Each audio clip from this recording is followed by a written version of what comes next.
شیطان الرجیم بسم اللہ الرحمن الرحیم۔ ہم نے نماز کے اوپر اپنے خیالات جو ہیں وہ سوچنے سمجھنے کی کوشش شروع کی ہوئی ہے۔ پچھلے لیکچر میں ہم نے یہ بتایا تھا کہ ہم اللہ پہ ایمان رکھتے ہوئے اس کی تسبیح کرتے ہیں۔ ہم یہ کہتے ہیں اور یہ سوچتے ہیں کہ اللہ تعالیٰ سے ہم براہ راست گفتگو کر رہے ہیں، ہم اللہ کے دربار میں حاضر ہیں، اور ہم یہ کہتے ہیں کہ اے اللہ تو تیرے اندر کوئی عیب نہیں ہے اور سب تعریفیں تیری ہیں، کیونکہ تو سارے جہانوں کو پالنے والا ہے تو سب تعریفیں تیری ہیں، اور یا اللہ تیرے نام کی سب برکتیں ہیں، جو تمہارے سارے نام ہیں، ہر نام میں تیری برکت رکھی ہوئی ہے۔ ہم تیرے نام کے حوالے سے تجھے پکارتے ہیں، اور اس کے بعد ہم کہتے ہیں کہ یا اللہ تیرے علاوہ کوئی اور ہمارا معبود نہیں ہے، ہم تیرے ہی غلام ہیں۔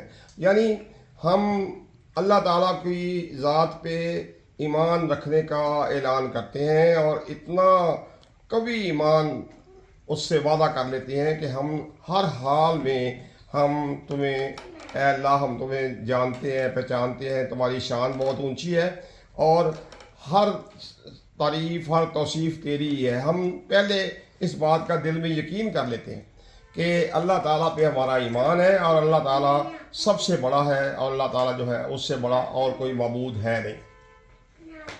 جب ہم یہ اقرار کر لیتے ہیں تو اس کے بعد اب نماز کی اگلی سٹیج شروع ہو رہی ہے۔ سب سے پہلے ہم کہتے ہیں اعوذ باللہ من الشیطان الرجیم۔ جب مان لیا کہ اللہ تعالیٰ سب سے اعلیٰ اولا ہے تو پھر ہم یہ کہتے ہیں کہ اے اللہ تو ہم تیری پناہ میں آتے ہیں۔ ہم خود کچھ نہیں ہے، ہمارے اندر کوئی طاقت ہی نہیں ہے، ہم تیری پناہ میں آ رہے ہیں۔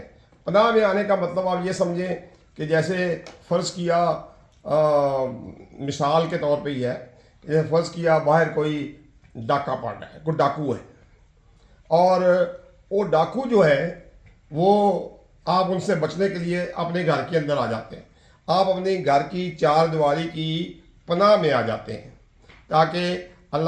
تاکہ آپ اس ڈاکو سے محفوظ ہو جائیں۔ یہاں یہ سمجھیں کہ وہ ڈاکو جو ہے وہ شیطان ہے، جو آپ کو قتل کرنے پہ، آپ کو نقصان پہنچانے پہ تلا ہوا ہے، اور آپ اپنے گھر کی چار دیواری میں آ کے اپنے آپ کو محفوظ کرتے ہیں۔ اس کا مطلب یہ ہے جیسے آپ اللہ تعالیٰ کی پناہ میں چلے گئے تو پھر آپ کو نہ شیطان نہ کوئی اور آپ کو نقصان پہنچا سکے گا۔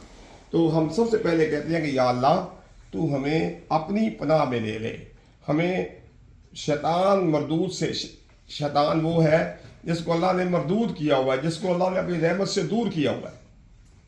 اس شیطان کی کوشش یہ ہے کہ ہمارے نفس کو ہمیں کمزور سمجھ کے ہمیں غلطیوں پہ اکسائے، ہم سے گناہ کروائے۔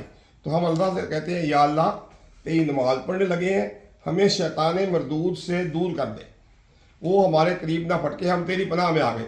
جب ہم اللہ کی پناہ میں آ گئے تو پھر شیطان مردود ہمیں کچھ نہیں کہہ سکتا۔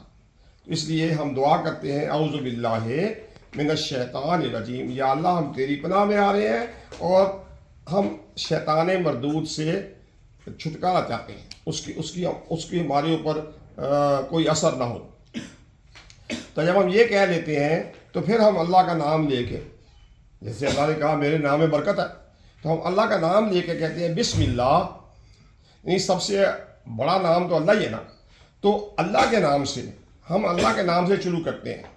تو اللہ کی پناہ میں آ گئے، شیطان مردود سے دور ہو گئے، یعنی ہم پوری طرح اللہ کے سامنے حاضر ہو گئے، بالکل خالص پاک صاف، اور ہم اللہ سے کہتے ہیں کہ بسم اللہ الرحمن الرحیم، اے اللہ ہم تیرے نام سے شروع کر رہے ہیں۔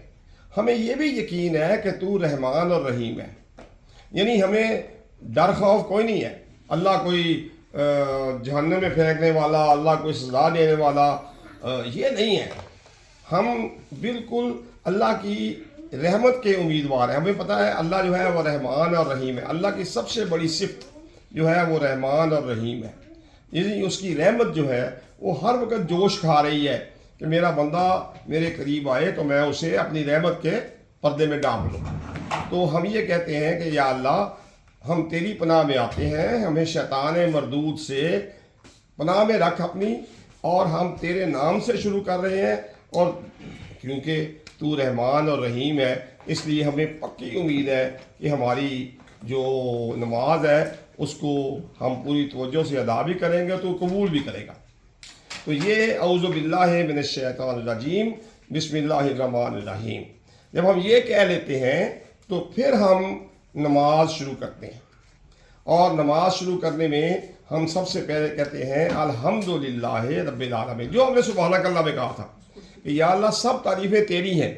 ہم یہاں وہاں تعریف تھی سبحانک اللہم و بحمدک, اللہ تعالیٰ کی ذات جو ہے ہم اس کی تعریفوں کے ساتھ شروع کیا تھا. یہاں الحمد جو ہے وہ شکریہ کے لفظ میں آتا ہے, الحمدللہ رب العالمین.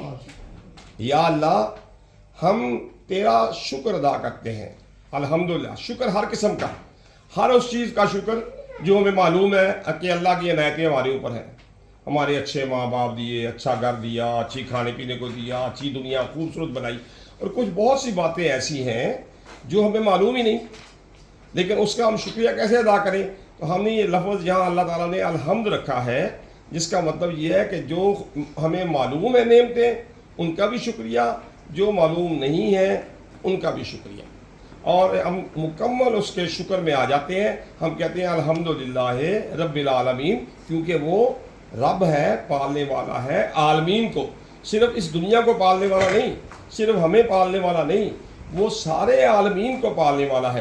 آپ عالمین سے یہ سمجھیں جیسے درخت ہے, وہ درخت بھی ایک عالم ہے, جیسے مچھلیاں ہیں تو مچھلیاں بھی ایک عالم ہے, انسان بھی ایک عالم ہے, مختلف جانور شیر بھی ان کا اپنا اپنا عالم ہے. کچھ عالم وہ تھے جب ہمارے بزرگ یہاں رہتے تھے, ہم یہاں نہیں ہوتے تھے, تو ان کے لیے ایک اور عالم تھا.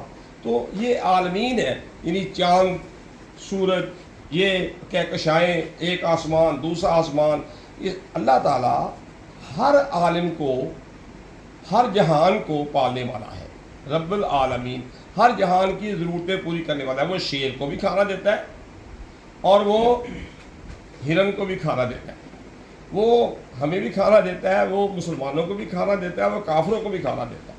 تو اللہ تعالیٰ وہ درختوں کو بھی کھانا دیتا ہے, پھولوں کو بھی کھانا دیتا ہے. تو اللہ تعالیٰ رب العالمین ہے, وہ سب جہانوں کا رب ہے اور سب کو پالتا ہے.